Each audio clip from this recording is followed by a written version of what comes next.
تفسیر قرآن پر مبنی پروگرام قول اللہ میر عدیل عارف کی جانب سے۔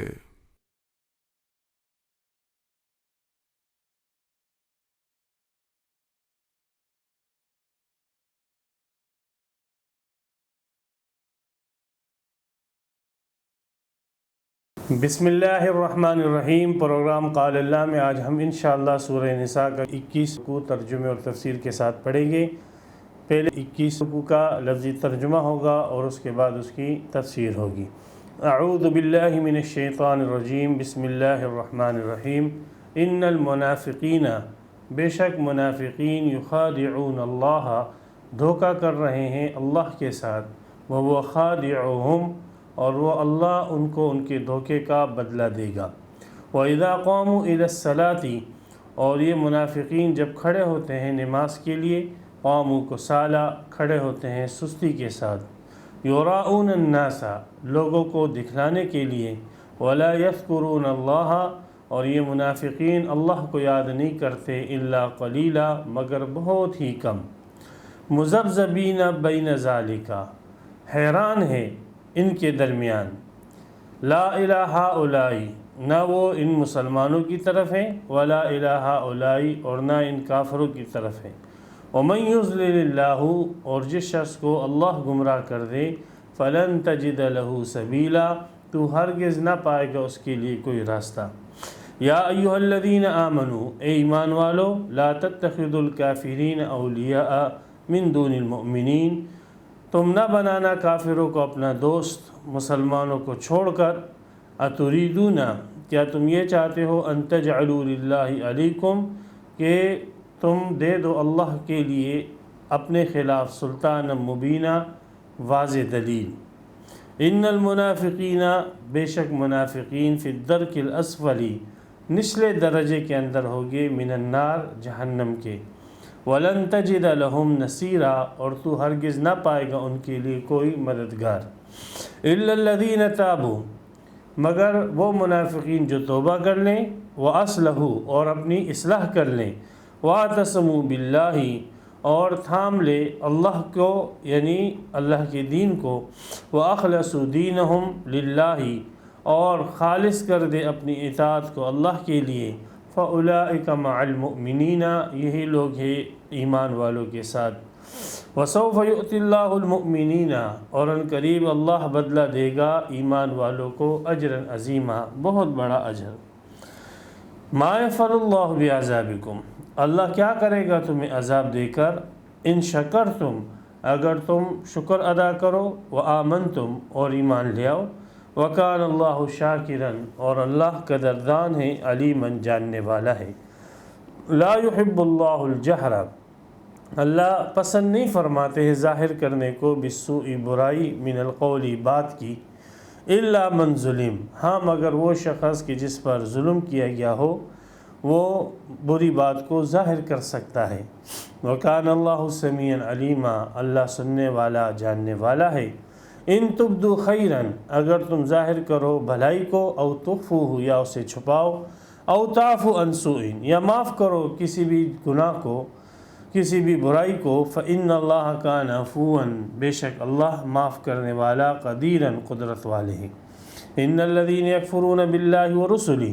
بے شک وہ لوگ جو انکار کرتے ہیں اللہ اور اس کے رسولوں کا، ویریدون، اور ارادہ کرتے ہیں، ان یفرقوا بین اللہ ورسلہ، کہ فرق کر دے اللہ کے درمیان اور اس کے رسولوں کے درمیان، وَيَقُولُونَ، اور کہتے ہیں، نُؤْمِنُ بِبَعْضٍ وَنَكْفُرُ بِبَعْضٍ، ہم ایمان لاتے ہیں بعض پر اور انکار کرتے ہیں بعض کا، وَيُرِيدُونَ أَن يَتَّخِذُوا بَيْنَ ذَلِكَ سَبِيلًا، اور چاہتے ہیں کہ اس کے درمیان کوئی راستہ نکال لیں۔ أُولَئِكَ هُمُ الْكَافِرُونَ حَقًّا، یہی لوگ ہیں پکے کافر، خالص کافر۔ وَأَعْتَدْنَا لِلْكَافِرِينَ عَذَابًا مُهِينًا، اور ہم نے تیار کر رکھا ہے کافروں کے لیے رسوا کر دینے والا عذاب۔ وَالَّذِينَ آمَنُوا بِاللَّهِ وَرُسُلِهِ، اور وہ لوگ جو ایمان لائے اللہ پر اور اس کے رسولوں پر، وَلَمْ يُفَرِّقُوا بَيْنَ أَحَدٍ مِّنْهُمْ، اور فرق نہیں کرتے ہیں ان میں سے کسی ایک میں بھی، أُولَئِكَ سَوْفَ يُؤْتِيهِمْ أُجُورَهُمْ، یہی لوگ ہیں کہ ان قریب اللہ ان کو دے گا ان کا بدلہ، ان کا اجر، ان کا ثواب۔ وکان اللہ غفور الرحیم، اللہ بخشنے والے، رحم کرنے والے۔ یہاں پر سورہ نساء کی 152 آیتیں پوری ہوئی، اور رکوع اس کے جو ہے 21 رکوع جو ہے تام ہوئے، اور 5 سپارے یہاں پر پورے ہوئے، 6واں سپارہ شروع ہو چکا ہے۔ 4-5 رکوعوں سے اسلامی حکومت کا جو عدالتی نظام ہے اس کے متعلق احکامات کا سلسلہ چل رہا تھا، اور ان کے متعلق اسلامی ہدایات دی جا رہی تھی، اور بتایا یہ گیا تھا کہ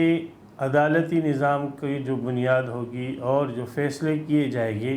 جس کتاب سے، وہ قرآن اور سنت ہوگی، اور قرآن اور سنت کی بنیاد پر جو ہے فیصلے ہوگی عدالتی نظاموں کے اندر۔ اس میں وکیل کے لیے بھی نصیحتیں آئی، اس میں گواہوں کے لیے بھی نصیحتیں آئی، اس میں اسلامی معاشرے کے لیے بھی نصیحتیں آئی، جج کے لیے بھی نصیحتیں آئی، اور اس میں یہ بھی بتلایا گیا کہ ایک جماعت مسلمانوں کے اندر ایسی ہوگی جس کو اصطلاح میں منافقین کہتے ہیں، جو بظاہر تو مومن ہیں اور بظاہر تو شناختی کارڈ کے اعتبار سے وہ مسلمان ہیں، لیکن در حقیقت وہ مسلمان نہیں ہیں، اس لیے کہ وہ عدالتی نظاموں کے اندر، حکومتی نظاموں کے اندر وہ اللہ کے قانون کو تسلیم نہیں کرتے ہیں، اور عدالتی نظاموں میں وہ انسانوں کے بنائے ہوئے قانون کو اللہ کے قانون پر ترجیح دیتے ہیں، اور انسانوں کے بنائے ہوئے قوانین کے لیے وہ کافروں کے ساتھ میل ملاپ رکھتے ہیں، اور انسانوں کے بنائے ہوئے قوانین کی ترویج کے لیے وہ کافروں سے مال دولت کھاتے ہیں۔ یہ جماعت، یہ طبقہ جو ہے منافقین کا ہے، لیکن یہ رہتے ہیں مسلمانوں کے اندر، اور مسلمان جو بھی اعمال کرتے ہیں یہ ان عملوں کے اندر، ان رسومات اسلامیہ کے اندر مسلمانوں کے ساتھ شریک ہوتے ہیں۔ تو اللہ سبحانہ و تعالی نے 20ویں رکوع کے اندر ان کی کچھ علامات بیان کی تھی۔ اب یہاں پر یہ فرما رہے ہیں اللہ سبحانہ و تعالی کہ ان المنافقین، یہ جو منافقین کی جماعت ہے جو بظاہر تو مسلمان ہے لیکن اللہ تعالیٰ کی حاکمیت اعلیٰ کو تسلیم نہیں کرتے ہیں، اور اللہ کے قانون کے انکاری ہیں، اور انسانوں کے قانون کو اللہ کے قانون پر ترجیح دیتے ہیں، کافروں کے بنائے ہوئے قانون کو قرآن اور سنت کے قانون پر ترجیح دیتے ہیں۔ یہ منافقین جو ہے یخادعون اللہ، یہ دھوکہ دیتے ہیں اللہ کو۔ یخادع، خداع کہتے ہیں عربی زبان کے اندر، کہ ظاہر کچھ کرنا اور اندرون جو ہے کچھ اور کرنا۔ ظاہر میں جو فعل آپ کر رہے ہو اور جو چیز ظاہر کر رہے ہو، پس پشت جو ہے اس کے برعکس اور اس کے خلاف کر رہے ہو۔ ظاہر میں تو کسی کے ساتھ دوستی کی راگیں الاپ رہے ہو، اور پس پشت جو ہے وہ اس کے ساتھ دشمنی کر رہے ہو، تو اس طرح کے رویے کو عربی زبان کے اندر خداع کہتے ہیں۔ تو منافقین کے متعلق آیا ہے کہ یخادعون اللہ، یہ اللہ کے ساتھ دھوکہ کرتے ہیں۔ اللہ کے ساتھ مطلب یعنی ظاہر کچھ کر رہے ہیں اور پس پشت جو ہے کچھ اور کر رہے ہیں۔ تو یہاں پر ایک بات یہ کہ اللہ کے ساتھ تو کوئی دھوکہ نہیں کر سکتا، اس لیے کہ اللہ تعالیٰ سے کوئی چیز چھپی ہوئی نہیں ہے۔ تو یہاں پر اللہ سبحانہ و تعالیٰ نے ان کی حماقت ذکر کی ہے کہ یہ اتنے احمق ہے، اتنے بیوقوف ہے، اتنے کم عقل ہے۔ منافقت نے ان کی عقلوں کو معاف کر دیا ہے کہ یہ ایسی ذات کے ساتھ جو ہے دھوکہ کرنا چاہ رہے ہیں کہ جس ذات پر کوئی چیز مخفی نہیں ہے۔ انسان کے ساتھ تو دھوکہ کیا جا سکتا ہے، لیکن اللہ کے ساتھ تو کوئی دھوکہ نہیں کر سکتا۔ لیکن ان کی بے عقلی ہے کہ یہ لوگ جو ہے اللہ سبحانہ و تعالیٰ کے ساتھ دھوکہ کر رہے ہیں، اور یہ سمجھتے ہیں کہ ہماری اندرونی حالت اللہ تعالیٰ سے مخفی ہوگی، ہمارا کفر، ہمارا منافقت، ہمارا شرک، ہمارا کافروں کے ساتھ موالات یہ اللہ سے مخفی ہوگی، حالانکہ اللہ تعالیٰ سے کوئی چیز بھی مخفی نہیں۔ یخادعون اللہ، یہاں ایک سوال یہ اٹھتا ہے کہ منافقین نے تو کبھی بھی اللہ کے ساتھ دھوکہ نہیں کیا، انہوں نے تو دھوکہ کیا اللہ کے رسول کے ساتھ، انہوں نے تو دھوکہ کیا اہل ایمان کے ساتھ، اللہ کے ساتھ انہوں نے کب دھوکہ کیا؟ تو جواب اس کا واضح ہے کہ ان رسول اللہ صلی اللہ علیہ وسلم کے ساتھ دھوکہ کرنا در حقیقت یہ اللہ کے ساتھ دھوکہ کرنا ہے۔ رسول کے ساتھ خیانت کرنا اللہ کے ساتھ خیانت کرنا ہے، اس لیے کہ رسول پاک صلی اللہ علیہ وسلم جو تھے وہ تو اللہ کی طرف سے ہی مبلغ تھے، اور آپ علیہ الصلوۃ والسلام کے جو ساتھی تھے اہل ایمان جو تھے ان کے ساتھ دھوکہ کرنا یہ اللہ ہی کے ساتھ دھوکہ کرنا ہے، اس لیے کہ وہ اللہ ہی کے قانون کو اور اللہ ہی کے دین کو چاردانگ عالم کے اندر پھیلانے کے لیے اٹھے ہوئے تھے۔ تو جو شخص ان ایمان والوں کے ساتھ دھوکہ کرتا ہے، ان سے نفرت کرتا ہے، یا رسول پاک صلی اللہ علیہ وسلم سے دھوکہ اور نفرت کرتا ہے، تو در حقیقت ان کی نفرت اور ان کا دھوکہ جو ہے پیغمبر اور اس کے ساتھیوں کے ساتھ نہیں ہے، اہل ایمان کے ساتھ نہیں ہے، بلکہ اس کی نفرت جو ہے وہ اللہ سے ہے۔ تو اللہ سبحانہ و تعالی نے یہ پوائنٹ بتلانے کے لیے کہ اہل ایمان اور داعیوں کے ساتھ جو آپ کا رویہ ہوگا وہ در حقیقت رویہ آپ کا اللہ کے ساتھ ہے، اس لیے اللہ سبحانہ و تعالی نے منافقین کے اس دھوکے کی اصلاح اپنی طرف کی، ورنہ در حقیقت جو ہے بظاہر جو ہے یہ دھوکہ اہل ایمان کے ساتھ کیا جا رہا تھا، نہ کہ اللہ کے ساتھ۔ تو یخادعون اللہ، منافقین اللہ کے ساتھ دھوکہ کرتے ہیں، ظاہر کچھ کرتے ہیں اور اندرون کچھ، وہ خادعہم، اور اللہ سبحانہ و تعالی بھی ان کے ساتھ دھوکے کا ان کو جواب دے گی اور دھوکے کا بدلہ دے گی۔ وہ خادعہم، اس کے ایک معنی تو یہ ہے کہ اللہ بھی ان کے ساتھ ظاہر کا الگ معاملہ کر رہے ہیں اور باطن کا الگ معاملہ۔ ظاہر کا معاملہ تو اللہ نے ان کے ساتھ یہ کیا کہ اہل ایمان کو کہا کہ ان منافقین کو قتل مت کرو اور ان کی جان بخشی کا معاملہ کرو، ان کے ساتھ مسلمانوں کا رویہ رکھو، اور ان کے ساتھ مسلمانوں کا ہی رویہ رکھا جا رہا تھا، اور مسلمانوں ہی کی جو ہے فیسلٹیز، سہولتیں اور جو مقام ایک موحد اور مسلمان کو ملا تھا وہی جو ہے اس معاشرے کے اندر ایک منافق کو ملا ہوا تھا، اور پس پشت ان لوگوں کے لیے اللہ نے جہنم تیار کی ہوئی تھی۔ تو اللہ نے ظاہراً تو ان کے ساتھ وہ برتاؤ کا حکم دیا تھا جو مسلمان کے ساتھ ہے، لیکن پس پشت ان کے لیے وہ انجام نہیں تھا جو انجام مسلمانوں کے لیے ہے۔ تو اس لیے اللہ سبحانہ و تعالیٰ کے اس عمل کو بھی خدا کے لفظ سے جو ہے تعبیر کیا جا سکتا ہے۔ عربی زبان کے اندر وسعت ہے، لیکن اردو زبان کے اندر یہ لفظ اللہ کے لیے استعمال کرنا معیوب ہے کہ اللہ سبحانہ و تعالیٰ ان کو دھوکہ دیتے ہیں۔ دھوکہ یہ اللہ سبحانہ و تعالیٰ کے شایع نشان نہیں ہے یہ لفظ۔ عربی زبان کے اندر اس کا مفہوم یہ ہے کہ ظاہر کا معاملہ کچھ کرنا اور پس پش اس کے ساتھ دوسرا معاملہ کرنا، اس کو اردو والے لفظ دھوکہ کے ساتھ تعبیر کرتے ہیں، اور دھوکہ جو ہے عام طور پر مذموم چیز کے لیے آتا ہے۔ اس لیے عام طور پر مصنفین اور مفسرین جو ہے وہ اس وَهُوَ خَادِعُهُمْ کو مشاکلت پر محمول کرتے ہوئے کہتے ہیں کہ اللہ سبحانہ و تعالیٰ ان کو دھوکے کا بدلہ دے گی۔ یہ معاملہ اس لیے، یہ ترجمہ اس لیے کرتے ہیں کہ وہ جو ظاہری ترجمہ ہے، جو اگر ہم خدا کا جو ترجمہ کرے جو عام طور پہ اردو زبان کے اندر کیا جاتا ہے تو وہ اللہ کے شایع نشان نہیں بنتا کہ اللہ ان کے ساتھ دھوکے کر رہے ہیں، تو یہ اللہ کے شایع نشان یہ معنی نہیں بنتا ہے۔ ہاں، اگر خدا کا کھول کے جو ہے معنی اللہ کی طرف منسوب کیے جائیں کہ وہ خادعہم، کہ اللہ تعالیٰ ان کے ساتھ ظاہراً الگ معاملہ کر رہے ہیں اور ان کے پس پش ان کے ساتھ الگ معاملہ کر رہے ہیں، تو پھر یہ اسناد جو ہے صحیح ہوگی۔ لیکن لفظ دھوکہ کے ساتھ ترجمہ کر کے اس کی اسناد اللہ کی طرف کرنا یہ اللہ کے شایع نشان نہیں ہے۔ تو یا تو اس کو مشاکلت پر حمل کر کے یوں ہی ترجمہ کر لیں کہ اللہ سبحانہ و تعالیٰ ان کے دھوکوں کا ان کو بدلہ دے گی، اور ان کے دھوکوں کا جو بھی جو ہے ان کی سزا ہوگی وہ ان کو دے گی اللہ سبحانہ و تعالیٰ۔ تو منافقین جو مسلمانوں کے اندر رچے بسے ہوئے ہیں، تو ان کا مقصد اور کچھ نہیں ہے، ان کا مقصد مسلمانوں کے اندر یہ در حقیقت کافر ہیں۔ کافروں کے علاقوں میں کیوں نہیں جاتے، مسلمانوں میں کیوں رہتے ہیں؟ تو مسلمانوں کے اندر ان کے رہنے کا مقصد بنیادی مسلمانوں کو دھوکہ دینا ہے۔ وَإِذَا قَامُوا إِلَى الصَّلَاةِ، اور یہ اتنے بے ایمان ہیں کہ مسلمانوں کی جو رسومات مذہبیہ ہے یا جو شعار ہیں اور جو مسلمانوں کے طور طریقے ہیں، حتیٰ کہ عبادتوں کے جو طور طریقے ہیں اس میں بھی یہ شریک ہوتے ہیں۔ حتیٰ کہ جو نماز ایمان کی علامت ہے اس کے اندر بھی یہ لوگ شریک ہوتے ہیں تاکہ دھوکہ کمپلیٹ اور مکمل انداز سے دے دیا جائے۔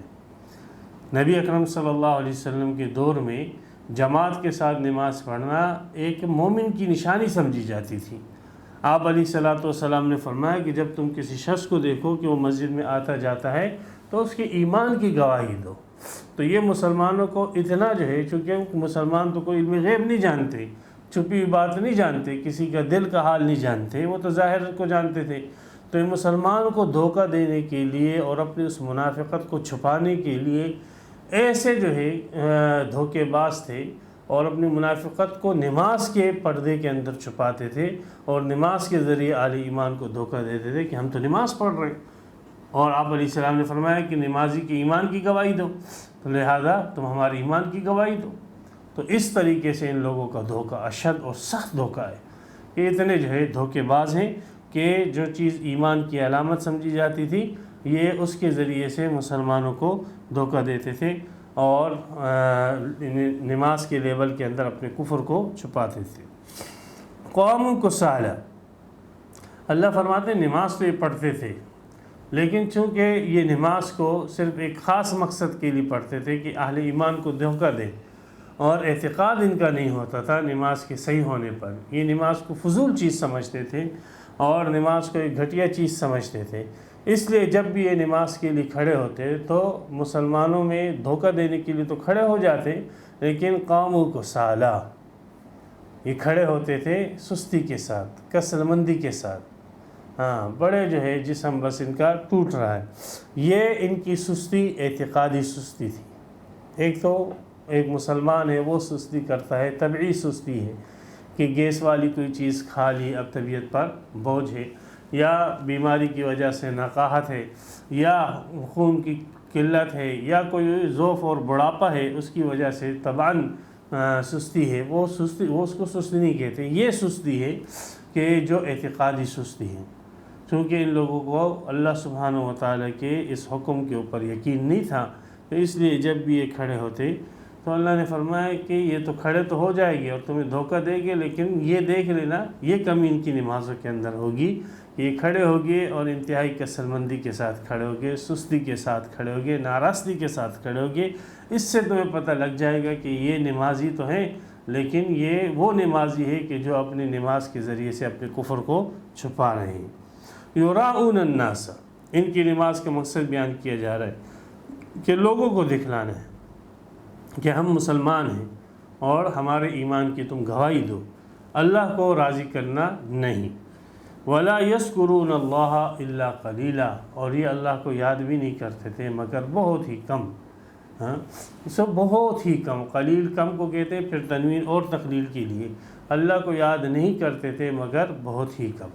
کیونکہ نماز میں جو چیزیں پڑھنی ہوتی تھی تو یہ خاموش ہی کھڑے رہتے تھے، کچھ نہیں پڑھتے تھے، خاموش رہتے تھے، بس تھوڑی دیر چپ رہ کر پھر رکوع میں چلے گئے، پھر رکوع میں بھی چپ رہ کر پھر ایسے سجدے میں بھی چپ رہ کر جو ہے بس بیٹھ گئے اور سلام پھیر دیا، نہ تحیات پڑھی، نہ درود شریف پڑھی، نہ کوئی اور ذکر اذکار کیا، ذکر وغیرہ کچھ نہیں کرتے، صرف تھوڑا سا شروع میں اللہ اکبر کہہ دیتے سنانے کے لیے کہ بھئی ہم نماز شروع کر رہے ہیں، یا السلام علیکم ورحمۃ اللہ کہہ دیتے اختتام صلاۃ کے وقت، صرف یہ بتلانے کے لیے ہم نے نماز پڑھی۔ تو اتنا بہت ہی معمولی جو ہے یہ اللہ کا ذکر کرتے تھے، اس لیے کہ ان کا مقصد نماز سے اللہ کی رضا ہی نہیں ہوتا تھا، نماز ان کا ایک آلہ تھا اور ایک ہتھیار تھا جس کے ذریعے سے یہ اپنے منافقت کو چھپا رہے تھے۔ مذبذبین بین ذالک، یہاں پر منافقین کی ذہنی کیفیت کو بیان کیا جا رہا ہے کہ ذبذب کہتے ہیں لٹکی ہوئی چیز کو جو لٹکی ہوئی ہو اور حرکت کر رہی ہو،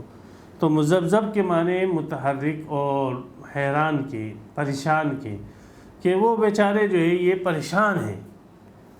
یہ منافقین جو ہے نہ پکے کافر ہیں نہ پکے مسلمان ہیں، نہ اس طرف کے ہیں نہ اس طرف کے ہیں، اس لیے کہ مفاد پرست ٹولہ ہے۔ اب ان کو جب مسلمانوں میں اپنا مفاد نظر آتا ہے تو اسلام ظاہر کر کے وہ مسلمانوں سے اپنا مفاد حاصل کرتے ہیں، اور جب ان کو کافروں میں اپنا مفاد نظر آتا ہے تو پھر ایک کفر ظاہر کر کے کافروں کے سامنے ان سے اپنا مفاد حاصل کرتے ہیں۔ تو ایسا مفادی ٹولہ جس کا مطمع نظر صرف اور صرف مفاد ہو، تو وہ ایسا مفادی ٹولہ جو ہے اس کا کوئی دین ایمان نہیں ہوتا، اس کا کوئی دین ایمان نہیں ہے۔ آپ آج کل کے حالات میں دیکھ لیں، ہمارے اطراف میں دیکھ لیں، آپ کو اس قسم کے منافقین کی بھرمار نظر آئے گی جو محض ووٹ حاصل کرنے کے لیے ہندوؤں کے پاس چلے جاتے ہیں اور ان کے بتوں کی پوجا کرتے ہیں، مزارات پہ چلے جاتے ہیں اور اس کا طواف کرتے ہیں، قادیانیوں کے پاس چلے جاتے ہیں اور ان سے میل ملاپ رکھتے ہیں، اور رافضیوں کے پاس چلے جاتے ہیں اور ان کے جو ہے ماتموں کے اندر شرکت کرتے ہیں، ہندوؤں کے پاس، سکھوں کے پاس، عیسائیوں کی جو ہے عبادت خانوں میں چلے جاتے ہیں اور وہاں پر جا کر ان کے طور طریقے اختیار کرتے ہیں، صرف یہ کہ ہمیں کچھ ووٹ مل جائے ان لوگوں کے۔ تو اس لیے کہ مفاد پرست ٹولہ ہے، ان کا مقصد نہ اسلام ہے نہ کفر ہے، اپنے مفادات کو پورا کرنا ہے۔ تو اس مفادات کے لیے کبھی یہ ہندو بنیں گے، کبھی سکھ بنیں گے، کبھی عیسائی بنیں گے، کبھی رافضی بنیں گے، کبھی قادیانی بنیں گے، کبھی جو ہے مسلمان بھی بن جائے گی۔ جہاں سے ان کو مفاد پورا ہوتا نظر آئے گا، یہ وہ جامع زیب تن کر لے گے، وہ شکل صورت اختیار کر لے گے اور اس جماعت میں چلے جائے گی۔ تو یہ مذبذبین بین ذالک، منافقین یہ متحیر رہتے ہیں، حیران اور پریشان رہتے ہیں ان دونوں کے بیچ میں،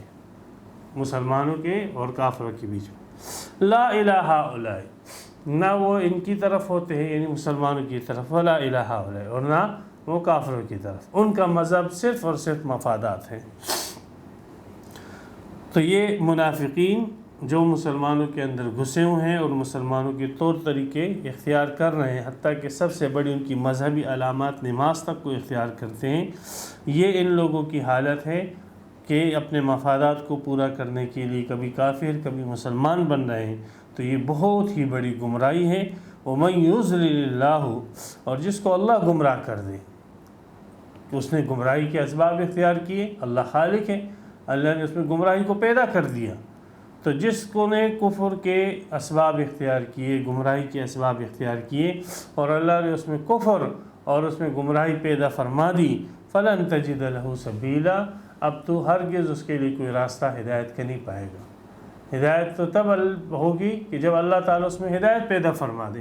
اور اللہ ہدایت تب پیدا فرماتے ہیں کہ جب وہ ہدایت کے اسباب اختیار کرتا ہے۔ اب یہ ہدایت کے اسباب جو ہیں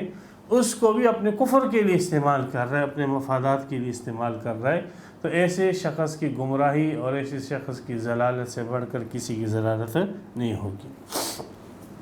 منافقین کے ذیل میں، ضمن میں اہل ایمان کو نصیحت کہ کہیں تم جو ہے ان کو دیکھ کر جو ہے وہ تم بھی ان کا رنگ اختیار نہ کر جانا اہل ایمان۔ اور ایسا ہے بھی، بہت سارے جو مسلمان ہیں وہ ان قسم کے منافقین لیڈروں کو دیکھ کر اور ان قسم کے مرتدین لیڈروں کو دیکھ کر صحیح العقیدہ مسلمان جو ہے وہ دیکھتے ہیں یار یہ لوگ تو کامیاب ہو رہے ہیں، اور یہ لوگ کافروں کے ساتھ جو ہے تعلقات بڑھا کر کامیاب ہو رہے ہیں۔ یہ ہندوؤں کے ساتھ، سکھوں کے ساتھ دیکھو انہوں نے اپنے تعلقات بنائے، قادیانیوں اور رافضیوں کے ساتھ انہوں نے اپنے تعلقات بنائے اور یہ الیکشن جیت گئے اور یہ کامیاب ہو گئے، ان کو سیٹ مل گئی۔ تو وہ بیچارہ جو عام مسلمان ہے وہ بھی اس روش کو اچھی روش اور اچھی کامیابی کا طریقہ سمجھ کے ان کی روش پر چلنے لگے۔ تو اس میں درمیان میں اہل ایمان کو تنبیہ کر دی گئی کہ خبردار تم ایسا نہ کرنا، یا ایھا الذین آمنوا، اے ایمان والو، لا تتخذوا الکافرین اولیاء، کبھی بھی ایسا نہ کرنا کہ کافروں کو اپنا دوست بنا لو، من دون المؤمنین، اہل ایمان کو چھوڑ کر۔ مومنوں کو چھوڑ دیا، اہل ایمان کے طور طریقوں کو چھوڑ دیا اور کفر کے طور طریقوں کو آپ نے اختیار کیا۔ ہاں آپ اپنے ایمان پر مضبوط ہو اور پھر کافروں کے ساتھ جو ہے آپ کوئی معاہدہ کرتے ہو، کوئی ان کے ساتھ دوستی کرتے ہو، تو اس میں کوئی حرج کی بات نہیں ہے، لیکن اہل ایمان اور اہل ایمان کے طور طریقوں کو چھوڑ کر کافروں کے ساتھ اور ان کے طور طریقے اور ان کے دین کو اختیار کر کے یہ پھر اپنے آپ کو مسلمان کہنا، کافروں کی مذہبی رسومات میں شرکت کرنا، ان کے ساتھ کرسمس منانا، ان کے ساتھ ہولی منانا، ان کے ساتھ ماتم کرنا، یہ کفر کے جو رسومات ہیں یہ آپ اختیار کرتے ہو اور پھر کہتے ہو کہ میں مسلمان ہوں، بالکل نہیں، ایسا آدمی ہرگز مسلمان نہیں ہے۔ تو اے ایمان والو، کافروں کو دوست مت بناؤ، من دون المؤمنین، مسلمانوں کو چھوڑ کر۔ اتریدون ان تجعلوا للہ علیکم سلطان مبینا، کیا تم یہ چاہتے ہو کہ اللہ کے لیے، اللہ کے پاس تمہارے خلاف واضح دلیل آ جائے، جس کو اللہ تعالیٰ کل تمہارے سامنے قیامت میں پیش کرے اور جس سے تمہارے خلاف حجت پکڑے کہ تم کیسے جو ہے مومن ہو، تم نے تو اہل ایمان کو چھوڑ کر کافروں کے ساتھ دوستیاں بنا لی تاکہ دنیاوی مفادات حاصل کرو۔ تم نے تو منافقین کی روش اختیار کر کے اس میں کامیابی سمجھی تھی، اور تم نے اہل ایمان کو پس پش ڈال دیا تھا اور ان کے ساتھ تعلقات کو چھوڑ کر کافروں کے ساتھ تعلقات استوار کر رہے تھے۔ قیامت کے دن اللہ تعالی نے اگر اس بات میں مواخذہ کر دیا پھر کوئی چھڑانے والا آپ کا نہیں ہوگا۔ تو یہ اس طریقے سے یہ عمل کر کے تم اللہ کے پاس اپنے خلاف جو ایک واضح جو ہے جرم کا ثبوت اللہ کو فراہم کروا رہے ہو، جس کو اللہ سبحانہ و تعالیٰ تمہارے خلاف پھر قیامت میں پیش کرے گی۔ یہ جو منافقین جو تمہیں نظر آ رہے ہیں بڑے کامیاب ہو رہے ہیں اور سیٹیں اٹھا رہے ہیں اور ان کی حکومتیں اور وزارتیں ان کو مل رہی ہیں، اللہ فرماتے ہیں کہ یہ تو ہم نے ان کے ساتھ خداع کیا ہے، ظاہراً ان کو دنیا کا مال اور متاع دیا ہے، اور ہم نے ان کے لیے پس پش اور پیچھے کیا تیار کر کے رکھا ہے وہ بھی سن لو۔ ان المنافقین فی الدرک الاسفل من النار، بے شک منافقین سب سے نچلے طبقے کے اندر ہوگے آگ کے، جہنم کا سب سے نیچے جو درجہ ہوگا اس میں، یعنی کافروں سے بھی نیچے اور سخت عذاب میں ہوگے۔ اس لیے کہ کافروں کو اللہ تعالی نے دنیا میں یہ سہولت نہیں دی کہ ان کے ساتھ مسلمانوں کا معاملہ کیا جائے، ان منافقین کو یہ سہولت دی گئی تھی۔ لہذا جب ان منافقین کو یہ سہولت ملی تھی تو اس وجہ سے یہ انہوں نے اپنی دنیا کے اندر فائدہ اٹھایا، تو آخرت میں پھر ان کا عذاب کافروں سے بڑھ کر ہوگا۔ اور دوسرے کہ کافر جو ہے وہ دشمنی کر رہا تھا، وہ نقصان پہنچا رہا تھا، وہ سامنے نقصان پہنچا رہا تھا، کافر بن کر نقصان پہنچا رہا تھا، اور یہ منافقین جو ہے مسلمانوں کے اندر گھس کے اور ان کی مذہبی رسومات اختیار کر کے مسلمانوں کو دھوکہ دے کر نقصان پہنچا رہے تھے۔ ان کا نقصان پہنچانا عام کافروں کے نقصان پہنچانے سے بڑھ کر تھا، اس لیے ان کے لیے عذاب بھی عام کافروں سے بڑھ کر ہوگا۔ تو یہ ہے منافقین کی ترقی، یہ ترقی ہے عذاب کے اندر، یہ ترقی ہے جہنم کے اندر۔ تو خبردار اہل ایمان، تم کبھی ایسی ترقیوں کے پیچھے نہ جانا۔ وَلَن تَجِدَ لَهُمْ نَصِيرًا، اور تو ہرگز نہ پائے گا ان منافقین کے لیے کوئی مدد کرنے والا، کوئی بھی ان کا جو ہے غمخوار وہاں پر نہ ہوگا، کوئی ان کا سفارش کرنے والا نہ ہوگا، اس لیے کافروں کے لیے کوئی شفاعت نہیں ہوگی۔ إِلَّا الَّذِينَ تَابُوا، ہاں جب تک زندگی ہے تو جتنا بھی بڑا جرم ہے، جتنا بھی بڑا، سب سے بڑا جرم کفر اور شرک ہے، اللہ سبحانہ و تعالیٰ فرماتے ہیں کہ یہ کفر اور شرک سے اگر یہ لوگ توبہ کر لیں تو ابھی بھی دروازہ کھلا ہے۔ نبی اکرم صلی اللہ علیہ وسلم نے فرمایا ان اللہ عز و جل یقبل توبۃ العبد ما لم یغرغر، اللہ تعالیٰ جو ہے بندے کی توبہ قبول کرتا ہے جب تک اس کی جان غرغرے میں نہ پہنچ جائے، یعنی اس کی جان نکلنا شروع نہ ہو جائے، روح نکلنی شروع نہ ہو جائے، تب تک توبہ کا دروازہ کھلا ہوا ہے۔ تو الا الذین تابوا، منافقین کو ایک راستہ دیا جا رہا ہے کہ آپ کے پاس ابھی بھی وقت ہے کہ اپنی اس نفاق والی زندگی سے نکل جاؤ، توبہ کر لو۔ وَأَصْلَحُوا، اور توبے کی علامت یہ ہوگی کہ اپنی اصلاح کر لو، اصلاح کر لو، ہاں اپنے ظاہری اعمال کی اصلاح کر لو۔ اور تیسری علامت وَاعْتَصِمُوا بِاللَّهِ، یہ جو تم منافق ہوئے تھے اللہ کے قانون کو چھوڑ کر، اب تم دوبارہ اس منافقت سے تب ہی چھوٹو گے اور یہ کفر تمہارے اندر سے تب ختم ہوگا کہ جب تم جس وجہ سے کافر ہوئے تھے اور منافق ہوئے تھے وہ وجہ ختم کر دو کہ اللہ کو مضبوطی کے ساتھ تھام لو، مطلب اللہ کے دین کو، قرآن اور سنت کو مضبوطی کے ساتھ تھام لو۔ وَأَخْلَصُوا دِينَهُمْ لِلَّهِ، اور خالص کر دو اپنی اطاعت اللہ ہی کے لیے، چھوڑ دو مخلوق کی اطاعتوں کو، اللہ سبحانہ و تعالیٰ کے لیے سپرد ہو جاؤ، مخلوق کی اطاعت چھوڑ کر اپنے آپ کو اللہ کے حوالے کر دو۔ تو اگر یہ کام کر لو گے، چار توبہ کر لیا، یا اللہ میری توبہ، وَأَصْلَحُوا، آئندہ کے لیے اصلاح کی کہ آئندہ ایسا کام میں نہیں کروں گا، اور اچھے اعمال شروع کر دیے، وَاعْتَصِمُوا بِاللَّهِ، اور جس وجہ سے کافر منافق بنے تھے کہ اللہ کو چھوڑ دیا، اللہ کے دین کو چھوڑ دیا، اللہ کے دین کو مضبوطی سے تھام لو، قرآن اور سنت کو تھام لو، اس کے مطابق فیصلے کرو۔ وَأَخْلَصُوا دِينَهُمْ لِلَّهِ، اور اپنی اطاعت الخالص اللہ کے لیے کر دو، اس کا کوئی دنیاوی مقصد نہ ہو، دنیاوی مفاد نہ ہو۔ دنیاوی مفاد جو انسان کو منافق بناتا ہے یہ نہ ہو، بلکہ اپنی اطاعت اللہ کے لیے خالص کر دو۔ تو جب یہ 4 چیزیں تمہارے اندر ہو جائے گی تو فَأُولَٰئِکَ مَعَ الْمُؤْمِنِينَ، ان صفات والا شخص پھر اہل ایمان کے ساتھ ہے، پھر آخرت میں وہ اہل ایمان کے ساتھ ہوگا۔ وَسَوْفَ يُؤْتِ اللَّهُ الْمُؤْمِنِينَ أَجْرًا عَظِيمًا، اور ان قریب اللہ تعالیٰ اہل ایمان کو اجر عظیم دے گا۔ تو یہ بھی اہل ایمان کے ساتھ ہوگی، ان کو بھی اللہ تعالیٰ اجر عظیم سے نوازے گا۔ مَا يَفْعَلُ اللَّهُ بِعَذَابِكُمْ، اللہ سبحانہ و تعالیٰ کیا کرے گی؟ اس کو اللہ تعالیٰ جو ہے کوئی مزہ نہیں آتا کہ تم لوگوں کو عذاب دے، لیکن اللہ خالق ہے۔ جب تم عذاب کے اسباب اختیار کرو گے تو اللہ تم میں عذاب پیدا کرے گا۔ جب تم اپنے سر پہ پتھر مارو گے تو اللہ تعالیٰ درد پیدا کرے گا۔ اب کوئی شخص اپنے سر پہ پتھر مارے اور اللہ سے یہ چاہے کہ میرے سر میں سکون پیدا کر دے، تو یہ اللہ تعالیٰ کی حکمتوں کو اور اللہ کی سنتوں کو توڑنے والا شخص ہے۔ اللہ خالق ہے۔ جب تم گمراہی کے اور کفر کے اور عذاب کے اسباب اختیار کرو گے تو اللہ سبحانہ و تعالیٰ پھر عذاب ہی پیدا کرے گی، اور اللہ تعالیٰ پھر جو ہے تکلیف ہی پیدا کرے گی، ورنہ اللہ تعالیٰ کو تمہیں عذاب دینے میں کیا فائدہ۔ ان شکرتم آمنتم، اگر تم شکر اختیار کرو اور ایمان لے آؤ۔ شکر اور ایمان اپنے عقیدہ سے ہی کرو، شکر کے جو اعمال اور احکام آئے ہیں اس کی پاسداری کرو، اسے پورا کرو، یہ ہے شکر۔ اگر تم یہ کام کرو گے، یہ اسباب ہے اللہ تعالیٰ کی رحمت کے، تو اللہ تعالیٰ تمہیں کیوں عذاب دے گا؟ وَكَانَ اللَّهُ شَاكِرًا، اللہ تعالیٰ تو قدردان ہے۔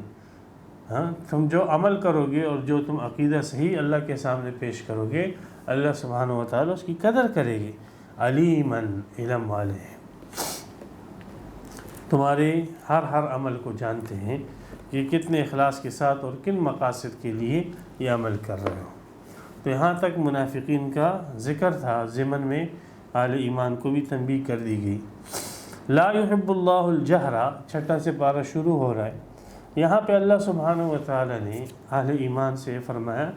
کہ تمہیں قانوناً تو یہ حق ہے کہ اگر کوئی تم پر ظلم کرے تو یہ عدالتیں بنی اس لیے ہے کہ تم اپنی فریاد وہاں پر لے کر جاؤ، اور یہ جج اور حکومت تمہاری فریاد رسی کرے گی اور ظالم سے تمہیں جو ہے تمہارا حق دلوائے گی اور ظالم کو اس کے ظلم پر سزا دے گی۔ یہ ہے قانونی تمہارا حق۔ لیکن اخلاقی حق جو ہے، اخلاقیات کا تقاضا یہ ہے کہ اگر کسی نے تم پر ظلم کیا ہے تو تم اس کو معاف کر دو، درگزر کر دو۔ یہ اعلیٰ تعلیم ہے،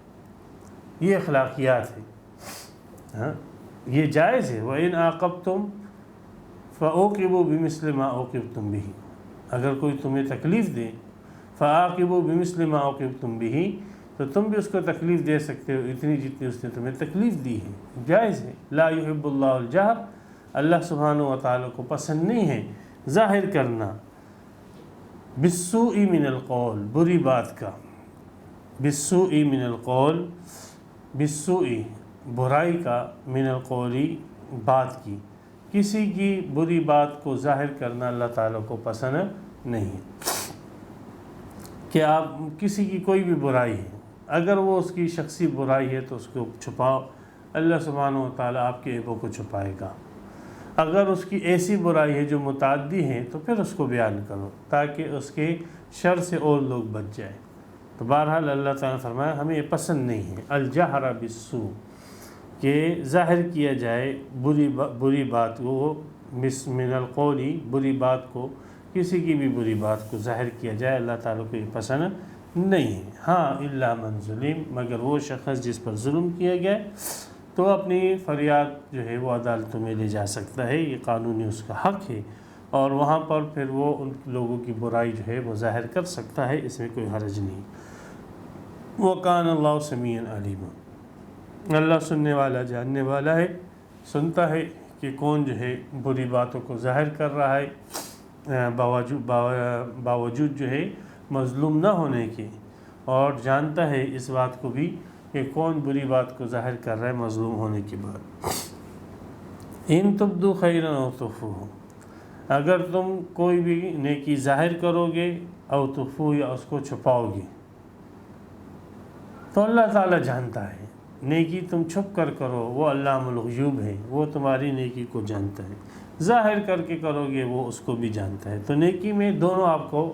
اچھائی آپ کو ظاہر کرنی ہے تاکہ آپ کے معاشرے میں اچھائی کو فروغ ہو، اور لوگوں کے عیوبات کو آپ نے چھپانا ہے۔ یہ اسلام کی تعلیمات، یہ ہے معاشرے کی اصلاح کہ آپ نے لوگوں کے عیوبات کو اور برائیوں کو چھپانا ہے۔ ہمارے ہاں یوں ہوتا ہے مسلمانوں کے ہاں، ہم لوگوں کے ہاں، کہ ہم لوگ مسلمان ہیں لیکن اور اسلام کی تعلیمات یہ ہے کہ کسی کا عیب نظر آئے تو اس کے اوپر پردہ ڈالیں۔ اللہ نبی اکرم صلی اللہ علیہ وسلم فرمایا اللہ تعالیٰ قیامت کے دن آپ کے عیوبات پر پردہ ڈالے گا۔ ترغیب ہے، یہاں پر بھی ترغیب دی اس آیت میں بھی، لیکن ہمیں تو کسی کی برائی مل جائے سبحان اللہ تو اس کے ایک برائی اگر ایک گناہ ہوگی تو ہم اس کو 9 گناہ اور اس میں اضافہ کر کے 10 گناہ کر کے لوگوں کے سامنے بھلا بنا کر پیش کرتے، بلکہ لوگوں کے گناہوں کو ڈھونڈتے ہیں اور ان کی ویڈیو بناتے ہیں اور ان کی تصویریں نکالتے ہیں کہ دیکھو یہ فلاں شخص جو ہے، یہ فلاں جو ہے جوئے کے اڈے میں بیٹھا ہوا تھا، یہ فلاں شخص جو ہے دیکھو فلاں بدکاری کر رہا تھا، یہ فلاں شخص جو ہے دیکھو شراب پی رہا تھا، یہ فلاں شخص یہ گناہ کر رہا تھا، یہ فلاں شخص یہ گناہ کر رہا تھا۔ اللہ معاف کرے، پتہ نہیں ہم کس طرف جا رہے ہیں۔ ہمیں تو تعلیم یہ ہے کہ آپ بری بات ہی نہ کرو، یہ بری باتوں کو کر کے اور اس کو ظاہر کر کے آپ اپنے معاشرے کو خراب کر رہے ہو۔ اسلام اس بات کو پسند نہیں کرتے، اللہ تعالیٰ اس بات کو پسند نہیں کرتے، برائی کو، بہائی کو خاص کر۔ پھر ان الذین یحبون ان تشیع الفاحشۃ فی الذین آمنوا لہم عذاب علیم فی الدنیا والآخرہ۔ سورہ نور میں اگر بہائی ہے، کسی کو بدکاری کرتے ہوئے آپ نے دیکھا، چھپاؤ اس کو، تم تو اس کو پھیلا رہے ہو۔ اللہ تعالیٰ فرمائے پھیلانے والے کو جو ہے میں دردناک عذاب دوں گا، اس کو چھپاؤ، اس کو اکیلے میں جو ہے نصیحت کرو، اور ہم لوگ ان کی ویڈیو بنا کے اس کو پھیلا رہے ہیں۔ اللہ تعالیٰ ہمارے حال پر رحم کرے۔ تو صرف ایک ہی شخص ہے کہ جس کو اپنے دوسرے کا عیب جو ہے وہ لوگوں کے سامنے ظاہر کرنے کی اجازت ہے، اور وہ ہے مظلوم، اور وہ بھی ہر ایک کے سامنے نہیں بلکہ جہاں سے وہ اپنے ظلم کو دور کر سکے، یعنی عدالتیں تو ان کے سامنے۔ تو اللہ تعالیٰ جو تم ظاہر کرو اللہ تعالیٰ اس کو بھی جانتا ہے، جو چھپاؤ گے نیکی کو چھپا کے کرو گے اللہ اس کو بھی جانتا ہے۔ او تعفو عن سوء، یا تم معاف کر دو گے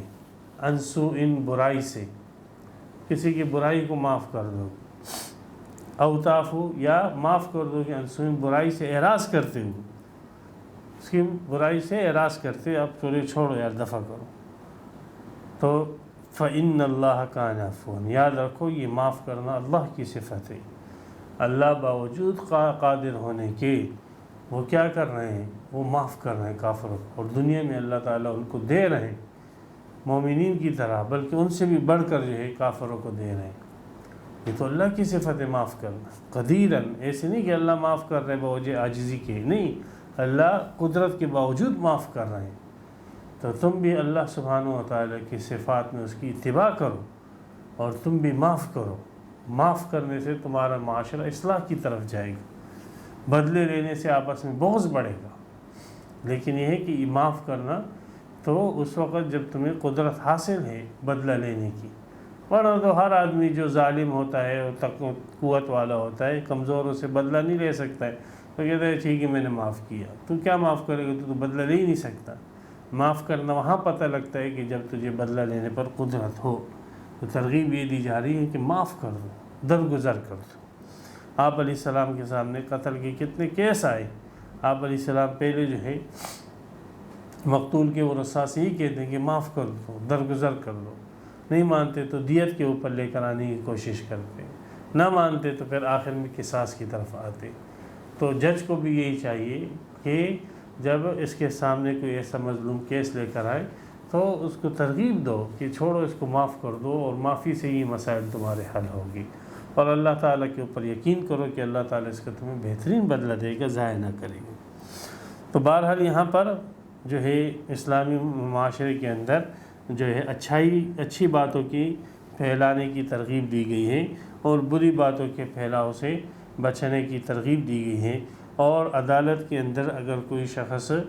اپنے اوپر کیے گئے ظلم کو لے کر آتا ہے اور کسی کی برائی کو بیان کرتا ہے، تو عدالت بھی ترغیب یہی دے کہ معافی درگزری سے کام لیا جائے، ورنہ جو ہے اس کا حق اس کو دلا دیا جائے۔ ان الذین یکفرون باللہ ورسولہ، اللہ سبحانہ و تعالیٰ کے جو احکامات ہیں اور جو قوانین ہیں عدالتی، ان کے مقابلوں میں تو ایک طبقہ ایسا ہے جو کافروں کا ہے، جو بالکل نہیں مانتا، اور ایک طبقہ منافقین کا ہے جو اللہ سبحانہ و تعالیٰ کے وہ احکامات تو مانتے ہیں، جو نماز روزے کے ساتھ تعلق رکھتے ہیں، عبادات کے ساتھ تعلق رکھتے ہیں، لیکن ان احکامات کو نہیں مانتے ہیں اور اس میں کافروں کی پیروی کرتے ہیں جو حکومت اور عدالت کے نظام کے ساتھ تعلق رکھتے ہیں۔ یہ منافقین ہیں، لیکن ظاہر اپنے آپ کو مسلمانوں میں کرتے ہیں۔ ایک طبقہ اور ہے، وہ طبقہ وہ یہ کہتا ہے کہ ہم بس فیصلہ قرآن کے اوپر کریں گے، اور قرآن کی جو تشریحات جو ہے اور اللہ کی باتوں کی جو تشریحات رسولوں نے کی ہیں وہ تشریحات ہم نہیں لیں گے، ہاں ہم فیصلے اپنے قرآن پر کریں گے، اور قرآن کی وہی تشریح جو ہے معتبر سمجھیں گے جو ہم سمجھے ہیں یا ہم نے ہمارے جو ہے کیا نام ہے سرپرستوں نے سمجھی ہے یا ہمارے متعلقین نے سمجھی ہے۔ باقی رسولوں نے جو اس کی تشریح کی ہے اور تشریح سمجھی ہے، ان تشریحات کو ہم نہیں لیں گے۔ تو یہ اللہ کو لے رہے ہیں اور رسولوں کو چھوڑ رہے ہیں، اور یہ ظاہر کر رہے ہیں کہ ہم مسلمان ہیں، اور دیکھو ہم نے تو اللہ کو لیا ہے اور رسولوں کو جو ہے رسولوں کی تشریحات محض ہم نے نہیں لی، باقی رسولوں پر تو ہمارا ایمان ہے، اس لیے کہ اللہ کی کتاب کو ہم مان رہے ہیں، اسی وجہ سے مان رہے ہیں کہ اللہ کا رسول ہے، تو ہم نے اللہ کے رسولوں کو مانا ہے، صرف اس کی تعلیمات اور اس کی تشریحات کو نہیں مان رہے۔ تو اللہ سبحانہ و تعالیٰ فرماتے ہیں یہ لوگ ایک نیا راستہ نکالنا چاہتے ہیں،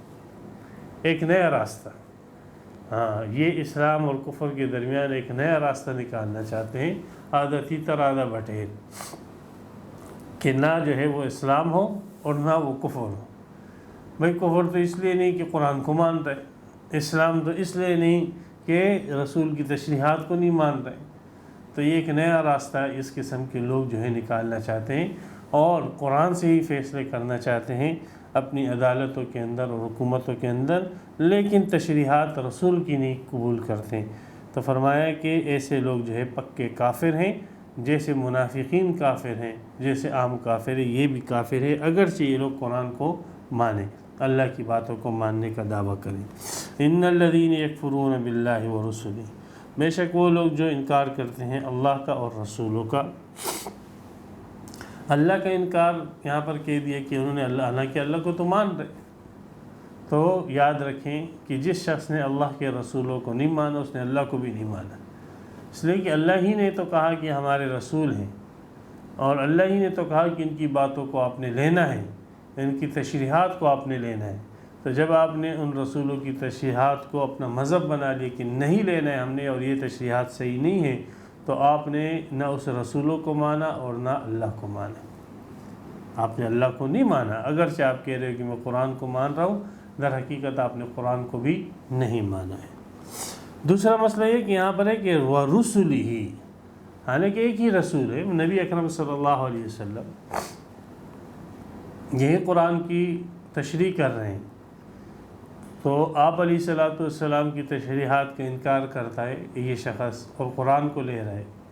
سب انبیاء کرام تو قرآن کی تشریحات نہیں کر رہے،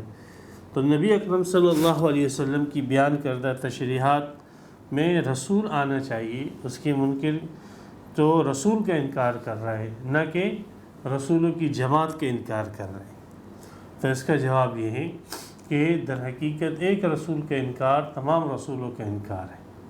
جس نے حضرت نبی اکرم صلی اللہ علیہ وسلم کا انکار کیا، اس نے آدم علیہ السلام سے لے کر حضرت عیسیٰ علیہ السلام تک تمام رسولوں کا انکار کیا۔ اور دوسری بات یہ ہے کہ جو بنیادی قرآن اور قرآن کی جو بنیادی عقائد ہیں، توحید ہے، رسالت ہے، اس بات قیامت اور اس بات جو ہے کیا نام ہے کتاب ہے، تو ان کی وہ تشریحات جو رسولوں نے کی وہ متفق ہیں، عقائد اور نظریات میں جو ہے یہ تمام کے تمام رسول متفق ہیں۔ اس لیے اس اعتقاد کے اندر اتفاق کی وجہ سے جب اس نے رسول پاک صلی اللہ علیہ وسلم کا انکار کیا تو اس نے تمام رسولوں کا بھی انکار کر دیا، اس لیے کہ ان کا اعتقاد تو متفق تھا۔ تو یہ لوگ بے شک وہ لوگ جنہوں نے انکار کیا اللہ اور اس کے رسولوں کا، وَيُرِيدُونَ أَن يُفَرِّقُوا بَيْنَ اللَّهِ وَرُسُلِهِ، اور یہ چاہتے ہیں کہ اللہ اور اس کے رسولوں کے درمیان فرق کر دیں۔ کیسے فرق کر دیں؟ کہ وَيَقُولُونَ، کہتے ہیں نُؤْمِنُ بِبَعْضٍ وَنَكْفُرُ بِبَعْضٍ، کہ بعض پر ہم ایمان رکھتے ہیں اور بعض کا ہم انکار کرتے ہیں، یعنی اللہ کو مانتے ہیں رسولوں کو نہیں مانتے ہیں، یا رسولوں میں سے بعض رسولوں کو ہم مان لیں گے اور بعض کی تشریعات ہم نہیں مانیں گے۔ تو اس قسم کی تفریقات جو یہ لوگ کرتے ہیں تو یاد رکھیں، وَيُرِيدُونَ أَن يَتَّخِذُوا بَيْنَ ذَلِكَ سَبِيلًا، اور چاہتے ہیں کہ ان کے درمیان کوئی راستہ نکال لیں، کوئی ایک تیسرا راستہ نکال لیں جو نہ اسلام ہو نہ کفر ہو، منافقین ہی کی طرح ایک نئے جو ہے طور طریقہ ہو۔ تو یہ چاہتے ہیں کہ ایک نیا طریقہ ہم جو ہے ایجاد کر لیں، نئے دین نکال لیں کہ جس میں اللہ کی بات کو تو لیا جائے اور رسولوں کی تشریعات کو نہ لیا جائے، یا بعض رسولوں کی باتوں کو لے لیا جائے جو ان کے خواہشات کے مطابق ہو اور بعضوں کی نہ لیا جائے۔ ایک تیسرا راستہ نکالنے کی یہ وہ کرتے ہیں، اور اس طریقے سے یہ اسلامی قانون کے اندر تحریف کرنا چاہتے ہیں۔ اللہ فرماتے ہیں اولئک هم الکافرون حقا، یہ لوگ بھی کٹر کافر ہیں، پکے کافر ہیں۔ وَأَعْتَدْنَا لِلْكَافِرِينَ عَذَابًا مُهِينًا، اور کافروں کے لیے ہم نے عذاب تیار کر کے رکھا ہے، رسوا کر دینے والا عذاب جو ان کو رسوا کر دے گا۔ یہ کافر ہیں۔ جیسے اللہ سبحانہ و تعالی کی کتاب کے مطابق آپ نے فیصلہ کرنا ہے تو اس کی وہی تشریحات آپ لوگ جو رسول پاک صلی اللہ علیہ وسلم نے کی ہے۔ جیسے اہل ایمان کا شیوہ یہی ہے، وَالَّذِينَ آمَنُوا بِاللَّهِ وَرَسُولِهِ، وہ لوگ جو ایمان لائے اللہ پر اور اس کے رسولوں پر، وَلَمْ يُفَرِّقُوا بَيْنَ أَحَدٍ مِّنْهُمْ، اور انہوں نے تفریق نہ کی ان میں سے کسی ایک کے درمیان میں بھی، کہ اللہ کو مانا رسولوں کو نہ مانا، یا رسولوں میں سے بعض کو مانا بعض کو نہ مانا، ایسے نہیں کیا انہوں نے۔ اولئک سوف یؤتیہم اجورہم، یہی لوگ ہیں کہ ان قریب اللہ تعالیٰ ان کو ان کا اجر دے گا، اور اللہ تعالیٰ بخشنے والا غفور الرحیم، بخشنے والا رحم کرنے والا ہے۔ ان لوگوں کا اہل ایمان کی جو روش طریقہ ہے، یہی کامیابی کا طریقہ ہے کہ اللہ کی بات کو لے، رسول کی تشریحات کو لے، اور اسی کے مطابق اپنے نظام کو چلائے، اپنی عدالتوں کو چلائے، اپنی حکومتوں کو چلائے۔ صرف قرآن کی بات لے کر رسول کی تشریحات کو پس پش ڈال دینا، یہ کافروں کا طریقہ ہے۔ یہ لوگ کافر ہیں، یہ لوگ مسلمان نہیں ہیں۔ اللہ تعالیٰ نے ان کے اوپر کفر کا حکم لگایا ہے اور ان کو جو ہے دائرہ اسلام سے خارج قرار دیا ہے۔ تو اللہ سبحانہ و تعالی ہمیں بھی قرآن اور سنت کے ساتھ وابستہ رکھے، اور قرآن کی وہی تشریحات اللہ سبحانہ و تعالی نے جو اپنے رسول پاک صلی اللہ علیہ وسلم کے ذریعے ہمیں پہنچائی، انہی تشریحات کی روشنی میں اور اسی نقطہ نظر سے ہمیں قرآن سمجھنے کی توفیق عطا فرمائیں۔ وآخر دعوانا ان الحمد للہ رب العالمین۔ تفسیر قرآن پر مبنی پروگرام قول اللہ میر عدیل عارف کی جانب سے